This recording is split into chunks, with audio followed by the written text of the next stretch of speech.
Balik tayo sa Mark 9. Kung ang kamay mo, your hand causes you to sin, cut it off. Literal ba to? Hindi. Sino man sa buhay mo na nakadikit sa'yo? May mga tao sa buhay mo na nakakatulong naman. Pero, salot yan.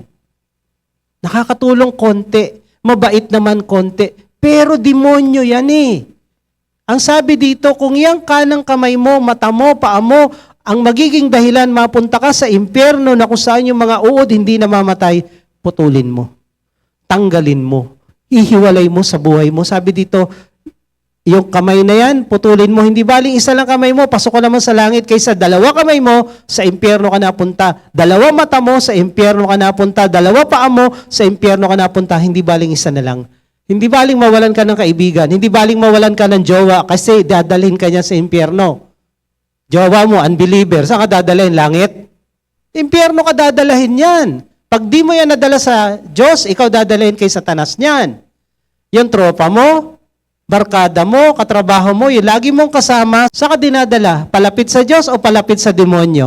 Jowa mo, kaibigan mo, tropa mo, kahit sino pa, kahit Bible study group mo, kung dinadala ka niyan palapit sa demonyo, putulin mo. Kung ang kamay mo, kung ang mata mo, kung ang paa mo, dadalhin ka sa impyerno. Sinong puputol? Iba o ikaw? Ikaw! Kawawa naman kasi, baka ma-offend. Hindi baling ma-offend si Lord, wag lang yung taong yan. Bastos. Offend nyo na lahat, wag lang si Lord. Kawawa naman eh. Si Lord hindi kawawa. Eh, Diyos naman yun, hindi nakakaintindihan. Yan ang kawalang hiya ang dahilan natin.